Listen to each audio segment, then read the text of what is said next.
in the United States.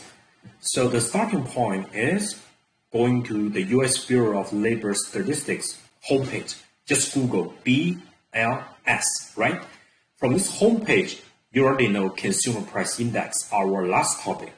And underneath CPI, we had unemployment rate 4.4% in March 2020, right? That is for the United States as a nation. The unemployment rate in March 2020, last month, is 4.4%.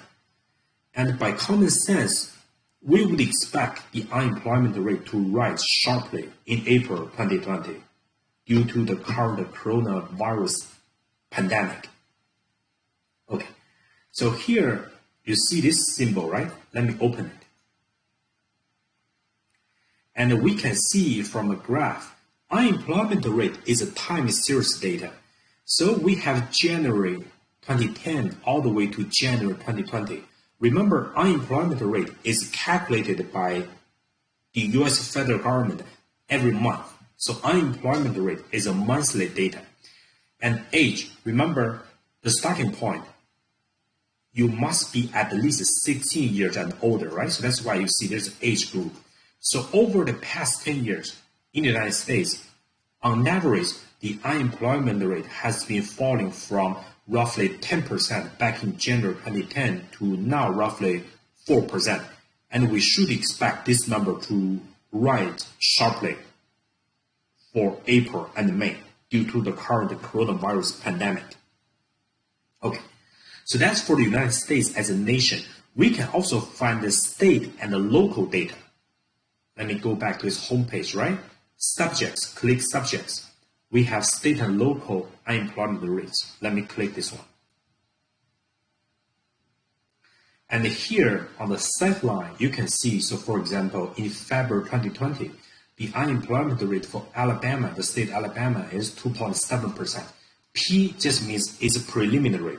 So the government may revise its data later.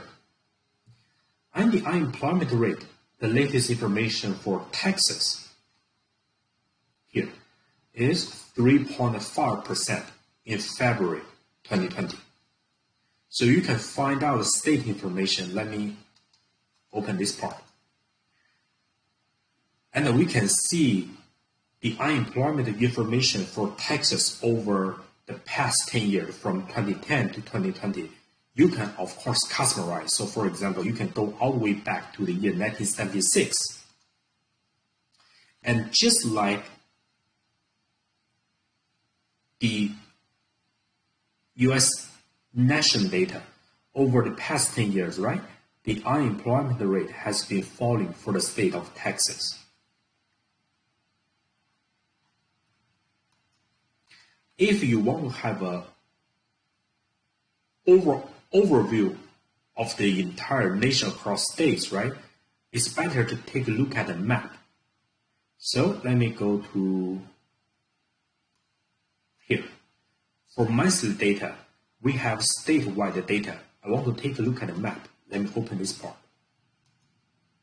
Here, that is February 2020, right? Unemployment rates by state. So some states, they are suffering from a higher unemployment rate. That means at least a 4.5%.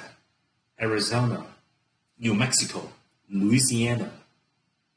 I think this is Mississippi, right? West Virginia, Pennsylvania, and Washington, D.C.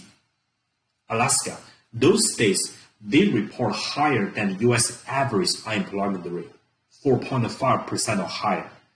States with a lower unemployment rate are, so for example, Idaho. What's this? Utah, Colorado. What's this one? Nebraska, Iowa, North Dakota, Alabama, South Carolina, Virginia, Massachusetts, New Hampshire, Vermont. Those states report a lower unemployment rate, 2.9% or lower. That's for February 2020. We should expect all states report higher unemployment rates for April and May 2020. Why? Because of the pandemic. Okay, just like GDP, unemployment rate is useful but not perfect measure for the true state of unemployment in the United States. Unemployment rate suffers from many problems. For example, it does not consider the so-called underemployment. What's underemployment? You could be a super smart student, right? After getting a college degree, you get in, so for example, Harvard Medical School, the most prestigious school, right, in the world. After working so hard getting a doctor degree, medical doctor degree from Harvard Medical School, what are you going to do with your Harvard degree? You can go to Kentucky Fried Chicken, right, to fried chicken with your Harvard medical doctor degree, making, for example, $8 per hour, right, frying chicken for this basket, right? This is a problem. Okay, let me say this. Do you need a Harvard medical doctor degree to work at KFC to fry chickens? By common sense, the answer is no, right? But technically you can, right? You can go to Harvard, get a Harvard medical doctor degree, right? Then you work for KFC frying chickens, making $8 per hour, right? In this case, you are employed. You do have a job, right? But what's the problem? Your educational background does not match the job you are having right now, right? KFC, Harvard Medical School, medical doctor degree, right? This problem is called underemployment.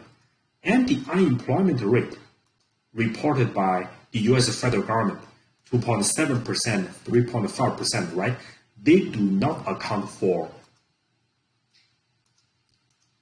underemployment. That's one problem. Another problem is so-called discouraged workers.